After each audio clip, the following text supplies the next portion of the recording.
그 원문을 보시면은 한글 원문에 보면 주어가 빠져 있어요. 그래서 이런 문제가 좀 생기는 부분이죠. 이것으로 인해서 영문에서 해석 영어 번역이 다소 오해의 소지가 있게 번역이 됐지만 그 나중에 영문에 대해서 번역 과정에서 검색을 해서 정확하게 그 실무진에서 좀 체킹을 했어야 될 부분인 것 같긴 한데 제일 중요한 게 영어 텍스트가 아니라 한글어 인터뷰 아니겠어요? 저는 그 과정에서 그 번역 과정에서 오역이라고 저는 생각을 합니다. 자, 어제도 저희가 전해드렸는데 윤석열 대통령이 한 외신과의 인터뷰. 자, 이와 관련해서 국민의힘 유상범 대변인은 주어가 빠진 오역이라고 발언을 했습니다. 근데 그 이후에도 여러 얘기들이 나오고 있습니다. 그 부분 좀 짚어보겠습니다. 민지수 기자. 어쨌든 윤석열 대통령 인터뷰 관련해서 주어 논란에서 불이 붙었어요. 그리고 직접 인터뷰했던 워싱턴 포스트 기자가 원문을 공개를 했어요. 여기까지 어제 저희가 전해드린 부분이에요.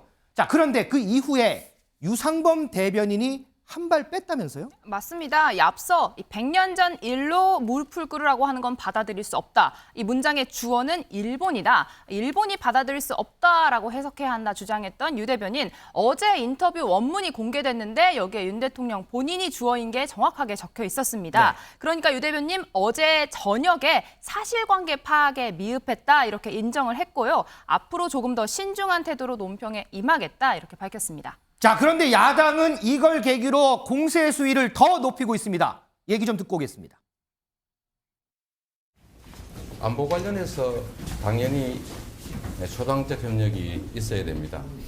그러나 그건 국민을 존중할 때 가능한 일입니다. 지금 국민을 독해력 테스트를 하고 있는데 옳지 않은 일입니다. 해당 언론사가 나서 직접 인터뷰 전문을 공개하며 사실관계가 낱낱이 밝혀짐으로써 여권발 가짜 뉴스는 국제적 망신을 당했습니다. 집권 세력에게 우리 국위의 선양은 크게 기대하지도 않을 테니 제발 더 이상의 국격 추락만큼은 자초하지 말기 바랍니다. 양지인 변호사, 지금 우리가 이재명 대표, 박홍근 원내대표 얘기 들었는데 여기에다가 최고위원들까지 나섰다죠? 네, 맞습니다. 앞서서 박홍근 원내대표 같은 경우에는 이 국제적 망신을 당했다라고 표현을 했는데요. 이 정청래 최고위원도 같은 취지의 이야기를 했습니다. 국민의힘의 거짓말이 1일 천하로 막을 내렸고 윤 대통령과 여당은 쌍으로 망신살을 뻗쳤다라고 표현을 했고요. 고민정 최고위원의 경우에는 국민의힘이 사실관계조차 파악하지 않고 대처한 무능함을 다시 한번 확인시킨 것으로 종결됐다라면서 유상범 수석 대변인은 대변인으로서의 기본적으로 지켜야 할 사실관계 확인을 무시하고 이 윤심에 잘 보이고 싶은 욕망에 대참사를 일으킬 수 있다라고 이야기를 했습니다.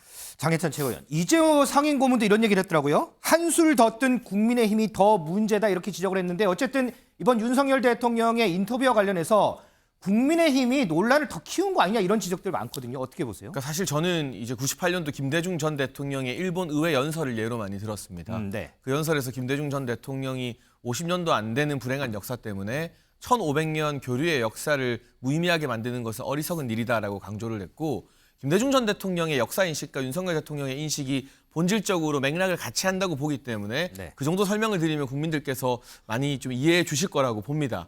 그런데 지금 이야기 불거진 것처럼 팩트 체크가 조금 덜 된 상태에서 이제 뭐 나름대로는 해명을 하고자 했던 부분들이 논란을 자아낸 것인데요. 여기에 대해서는 당사자인 유상범 수석 대변인이 앞으로 더 신중하게 논평에 임하겠다고 본인 스스로 유감을 밝혔잖아요. 뭐 정치권에서 실수를 안 하면 제일 좋겠지만 실수를 하고 잘못했을 때 시인을 한다는 점이 국민의힘과 민주당의 결정적인 차이라고 생각합니다. 자, 그러면 이번 이거 관련해서 김기현 대표는 어떤 입장이었을까요? 어제 얘기가 있었는데 그 모습 좀 보겠습니다. 그 당에서 그 어제 일본이 무조건 무릎 꿇으라 이런 견해에 동의할 수 없다는 당에서 했다고요? 예, 당 수석 대변인님께서 거기 주어가 일본이라고 했는데 저기 오늘 워싱턴 포스트 기자가 그게 이제 주어가 윤 대통령 본인이었다고 우측 공개를 했거든요. 아니 그건 대통령이 발언이니까 대통령실에다 물어봐야지 우리 당에다 물어보세요. 야당에서는 이제 그 주어 논란을 가지고 계속 공세를 하고 있다 보니까 대표님께 좀 여쭤보려고 합니다. 아니 근데 대통령께서 한 발언의 내용을 당 대표가 설명을 하는 건 아니잖아요. 네, 그 그 일본의- 대통령 비서실에 물어보셔야 될 것 같은데. 당에서 주어가 일본이라고 했다 보니까요. 여당 의원의 발언은 여당이 물어봐야 된다라고 현지에서 말씀하셨습니다. 그분한테 물어보시죠. 내가 무슨 말을 했는지 내가 설명 대변인이 아니잖아. 신정인 의원. 어쨌든 당에서 뭐 수석 대변인이 낸 이 논평은 당의 공식 입장이라고 많이들 받아들여요. 그런데 지금 김기현 대표 얘기를 들어보면 그냥 난 모르겠는데 좀 이런 느낌 아닌가요, 좀? 네, 지금 이게 아마 집권 여당과 대통령실의 관계를 고스란히 보여주는 상황 같습니다. 대통령실에서는 여당의 의원이 한 말이기 때문에 나는 잘 모르겠다 이렇게 한 발을 뺐죠. 또 김기현 대표도 마찬가지로 대통령실의 이야기들에 대해서 왜 내가 굳이 해명할 필요가 없다 이렇게 또 이야기를 하고 있습니다. 지금 사실은 그렇거든요. 대통령실의 이야기들, 대변인실과 사실 집권 여당의 대변인실은 서로 소통하고 서로 정보를 공유하게 되어 있죠. 근데 이렇게 심각한 문제가 빚어졌을 때 거짓된 해명에 의해서 온 국민이 지탄을 받을 때 책임 있는 해명과 사과를 해야 되는데 서로가 해명을 제대로 누가 해야 되는지조차도 공을 서로 떠넘기고 있는 이러한 문제들, 저는 이게 지금 집권 여당과 대통령실의 현실이라고 생각을 하고요. 제가 하나 꼭 짚고 넘어가야 될 게 있는데 네.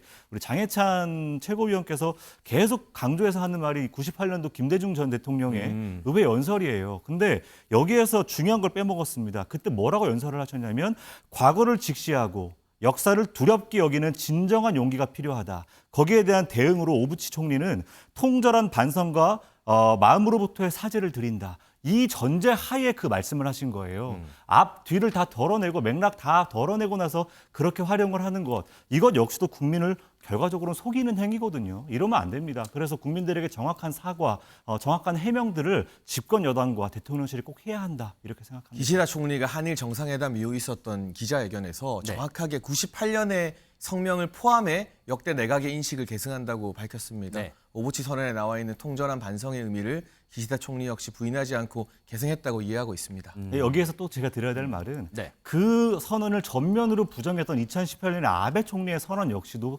있겠다라는 것이거든요. 그러면 지금의 기시다 총리는 2018년 걸 따로 명시하진 않았어요. 그러나 이전 정부라고 98년은 말하지 않았습니까? 98년을 명확하게 명시했습니다. 아닙니다. 이전 정부라 그랬기 98년을 때문에 명시했습니다. 아베 확인하십시오. 총리도 동일하게 2018년은 표현되는 언급을 것입니다. 안 했어요. 네, 알겠습니다. 그러면 그 부분은 제가 방송 끝나고 제가 한번 직접 확인해 보겠습니다. 자, 지금 국민의힘 지도부 얘기 지금 하고 있는데 하나만 더 해보겠습니다. 일전에 저희가 전광훈 목사를 다루면서 태영호 최고위원의 발언을 소개한 적이 있습니다. 먼저 전광훈 목사와 관련한 태영호 최고위원의 발언 듣고 얘기 이어가도록 하겠습니다. 지난 전당대회는 여론조사 3%라는 꼴찌로 저는 시작했으나 그렇다고 5만 곳에 도움을 구걸하지도 않았습니다.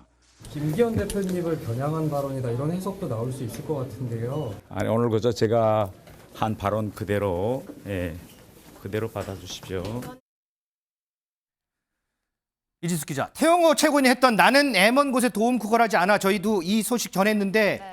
그 이후에 당내에서도 비판이 좀 나오나 봐요? 맞습니다. 국민의힘 내부에서도 좀 너무 심각하다. 논란이 되는 발언을 연속해서 한 것에 모자라 이제는 이 당 내부에 이제 대분 사태까지 만들려고 하는 것 같다. 이런 불만이 터져나오고 있습니다. 이 국힘 내부에서 나오는 비판 발언 연이어 듣고 오시죠. 네. 선거 때 도움을 엄한 곳에 요청하진 않았다고 하는데 제 기억으로 태영호 의원이 선거 때 가장 크게 도움을 요청했던 분은 김기현 당대표가 아닌가 싶은데요. 아무튼 김기현 당대표 후보의 선거운동 과정에서 꽤나 도움을 받았다는 점 부인하기는 어려울 것 같은데. 근데 생각입니다. 본인은 제 생각에는 본인은 자신의 그렇죠. 소신을 대해서 말하면서 본인 스스로가 그 당원들의 선택을 받았다고 말을 하는 과정에서 네, 맞아요. 나온 얘기거든요. 네. 적어도 이제 최고위원회에서 그런 모습들이 국민들에게 당 내분으로 또 보일 수 있는 측면이 있어서 그러니까요. 조금 조정을 했었어야 될 부분이 아닌가 싶습니다. 이유 여하를 막론하고 당의 그 분란을 일으키거나 당원들의 그 바람과 괴리되는 그런 행동을 하는 것은 누구든지 좀 자제를 해야 된다. 특히 최고위원들 같은 경우는 선출이 된 사람들이기 때문에 더더욱 언행에 좀 신중을 기해야 된다. 그런 말씀을 드립니다. 장해찬 최고위원도 당시 회의에서 저 발언 바로 들으셨을 거 아니에요. 어떤 생각하셨어요? 근데 저 때는 뭐 저게 다른 의미가 있는 거라고는 생각하지 못했고 이후에 논란이 좀 불거졌는데 오늘 방금 제가 확인해 보니까 조선일보와의 통화에서 태영호 의원이 네. 김기현 대표 저격한 거 아니다. 내가 그럴 이유가 없다라고 또 밝히셨더라고요. 저는 기본적으로 동료 최고위원들 발언의 뭐 숨은 의미까지 제가 해석하거나 평가하고 싶지는 않고요. 다만 태영호 의원의 발언과는 별개로 김기현 대표는 당원 과반 이상의 선택을 받아서 당대표가 됐습니다. 그렇죠. 그러니까 김기현 개인에 대한 뭐 존중이나 지지가 아니라 김기현 대표를 선택한 절대 다수의 우리 당원들의 집단 지성에 대한 존중 차원에서라도 당대표의 리더십을 구성원들이 조금 더 예우하고 존중할 필요가 있다고 생각하고 저희 당이 지금 어려운 처지에 처해 있는데 이럴수록 새 지도부 또 당대표를 중심으로 똘똘 뭉치는 선당 우사의 정신이 좀 시급한 때가 아닌가 하는 생각이 듭니다. 자, 지금 지도부 얘기하고 있는데 장 최고위원. 지도부 출범한 지 보니까 오늘 50일이더라고요. 어떠세요? 좀 짧게 느껴지세요? 아니면 50일 참 기네 이렇게 느껴지세요?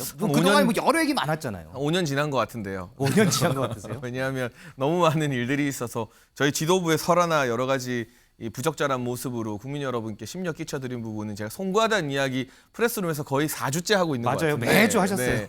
그러나 대통령의 이제 국빈 방문 이후로 이제는 저희 지도부도 그렇고 정부도 그렇고 이 좀 화제의 초점을 정책이라던가 또는 미국 국빈 방문에서의 성과를 어떻게 우리가 잘 또 후속 조치를 하는 것이라던가 하는 부분으로 바꿔야 된다고 생각합니다. 저희가 민생과 정책에 집중하면 오늘 뭐 장경태 의원이 대통령 보고 성적 학대했다라는 정말 입에 담기도 민망할 정도의 망언을 또 민주당이 알아서 쏟아낼 있더라고요. 것이기 네. 때문에 저희가 지금 할 일은 좀 흔들리는 분위기를 수습하고 정책과 민생 위주의 정당으로 좀 기조를 빨리 재편하는 것이 필요하다고 생각합니다.